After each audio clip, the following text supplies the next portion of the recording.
While Brady is the winningest quarterback ever, Breeze actually has the edge in their head-to-head matchup, sporting a 5-2 record in those games. Here's Drew Brees ahead of the matchup. Tom and I have a friendship and a mutual respect. And, we were texting back and forth on Monday, just kind of chuckling at this, this whole scenario, right? Listen, he's 43. I turned 42 on Friday. So that's 85 years and a lot of football experience that's going to be on the field on Sunday. Listen, when Tom Brady signed with the Bucs and I knew that he was coming to our division, I envisioned this game. So what was that, 9 months ago? 8 months ago, I envisioned this game happening because I knew our aspirations as a team to be in the playoffs and beyond, and I certainly knew what he was bringing to the Bucs and that talented roster. And so I think this is probably where we all envision being at this point in the season. It's like me and Oprah texting ahead of an interview we both do. Hey, LeVar, you faced both these quarterbacks in your college and pro career. Who's going to win Sunday, Bucs or Saints? I think the Bucs are going to have too much for the Saints. I did play against both these guys, and I'm sitting here with a stiff Achilles tendon, a sore back, and eyeballs and ears. Trying to figure out what's going on with my life physically, and these dudes are still playing in the National Football League at what they said 42 and 43. So that's pretty interesting. I was joking. I feel a lot better than what I said.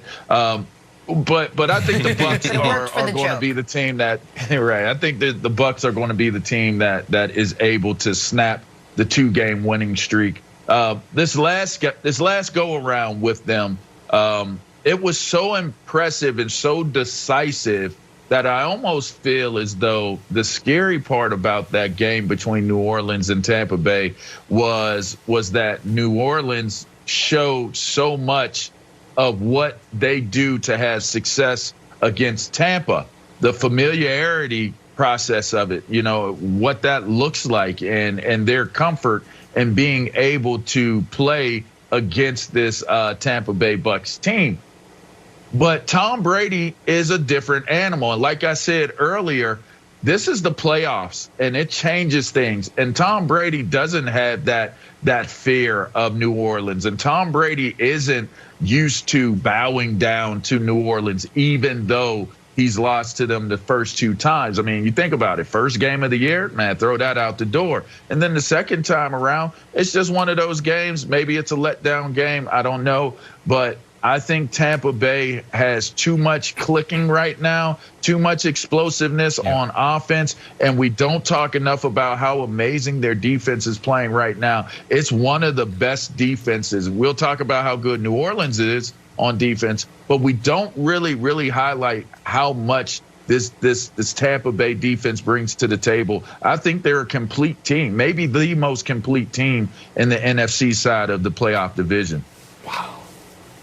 All right, so LeVar said a lot there, and I understand all of it. And the only thing LeVar said that I disagree with is that second matchup between the two teams was the most important game of the season for both teams because both teams knew that the division was going to come down to that game, and the Saints annihilated them. But this is a very interesting game for this show because Brandon and I both have not game predictions, but multi-month, in my case, multi-year predictions that are coming to a head. Brandon, for 9 months, has been dealing with whatever the Saints version of Bill's Mafia is, Saints fans crushing him for what I think is a very smart take about why they fall apart in the playoffs. I have the entire New England Mafia that has now become the Tampa. They've retired to Florida. The Tampa Mafia killing me for what I've said about Brady all year, and now they're playing each other. The reason I feel good about being on the Saints side of it is twofold. One is about New Orleans and one is about Brady. About New Orleans is this. They lost to the Packers and fell to 1-2. Since then, they are 12-2. And those 2 losses, one was with Taysom Hill as their quarterback, throw it out, and the other was to the defending Super Bowl champs, the Kansas City Chiefs throw that one out as well. So they have, listen, you're not going to beat the Chiefs, obviously, and Taysom's not a real quarterback, obviously. So under normal circumstances, they haven't lost since September. The other issue, Brandon, is this. I have to give Brady credit. He's been exceptional this year, except for against New Orleans. Show the numbers. Can we just put it side by side if we could real quick? Those 2 games against New Orleans, I mean, that's 25% of his total sacks for the year. That's 40% of his total interceptions for the year. His passer rating is nearly halved. Like, it's somewhat remarkable how great the Saints were against Tom, and equally remarkable how, statistically speaking, Brandon, how great he was against everybody else. That would really, really concern me if I were a Bucs fan this weekend, because, Brandon, I don't know why that's going to change this weekend. I thought you threw the dossier away. How you throw the dossier away and then come back to it? Come on, man. Like, come on. This is specific for the Saints. This is a specific thin dossier about Brady versus the Saints. Look, I'm just going to ignore this Tom Brady talk because I've already said it the last week or two that this dude is on a mission. He looks awesome in the pocket, the way he's throwing the ball, and obviously the numbers don't lie. Look at the statistics. But I want to go back to what Drew Brees said. Drew Brees said in his interview, he talked about he envisioned this matchup 9 months ago. And I truly believe Drew Brees, because I saw this guy after practice for 30 minutes rock back and forth, staring in the mirror, and I had no clue what he was doing. I went to the strength and conditioning coach. I said, Coach, what is this guy doing? He said, Brandon, all those 200-300 plays that you guys just went through on the field, he's now going through those plays again in every situation. This is a guy that's locked in all the time. And I also think, you know, this is a different Drew Brees going into the playoffs because he had to get over the hump when Michael Thomas went down. He had to figure out a way to throw to Emmanuel Sanders and get other guys involved, his tight end Cook. So this is a guy that's going into the playoffs with the thing that was holding him back fixed. He's distributing the ball. It's no longer, hey, 50% of our offense is going to go through Alvin Kamara and Michael Thomas. This team is scary, but I gotta go with Tampa Bay. I gotta go with Tom Brady because of everything that you said. You talked about this being a complete team. Defensively, we don't talk about them enough. And that game is going to come down to Todd Bowles against Sean Payton.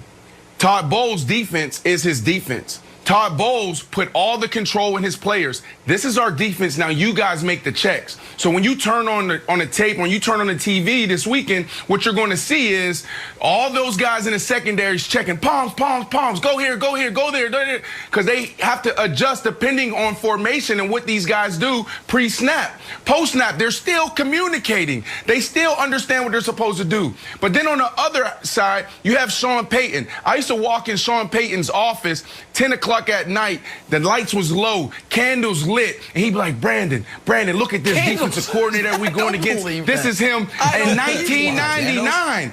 Sean Payton goes back and studied these defensive coordinators back when they were in college and different things. I promise you. Listen, I'll call Coach Sean Payton right now, and he will validate it. I promise you. 100%, Nick. You go in there, he's there till 10, 11. Sometimes he sleeps in his office. You go in there, lights is dim, candles lit, and he's studying film from 1999, 1980, talking about, look at what this defensive coordinator did. So I say all that because this matchup between Sean Payton and Todd Bowles is going to be the X factor. Hey, it sounds like the What About Bob game, and they all need to see Richard Dreyfuss for a little bit of help to me, man. Was he washing his hands while he was in the mirror? Was he washing his hands while he was going through those plays in the mirror? Was he telling himself it's safe to go outside while he was in the mirror? Great reference. It is a great reference. Katana, can we put up Nick's graphic again, please? Because he's a master at deceptive graphics. Okay. What? One of these games against the Saints was week 1. Was Antonio Brown on the team week 1? No. Do you think Gronk was at 100% week 1? He was just getting into shape? No. Do you think all the chemistry was worked out? I think comparing week 1 Tom Brady to the last few weeks Tom Brady, who's been lighting teams up, lit Washington up, lit the Falcons up, and lit the Lions up. So the fact that you're putting A/B less numbers up here, I think is not slightly deceptive. But it's also versus the rest. Can I respond to that? Hold on, LeVar. Hold on a second. Can I respond to that? LeVar's on my because I can take a lot of I can take a lot of abuse on this show, but what I won't stand for is Wildes implying to the audience I'm statistically misleading them. Put that graphic up again, please. Because I just want to say that. Put the graphic up again, please. Here's what it says. I'm going to read you every word on the screen. Tom Brady, 2020 season includes playoffs versus Saints versus the rest. That's all the graphic says. Now, it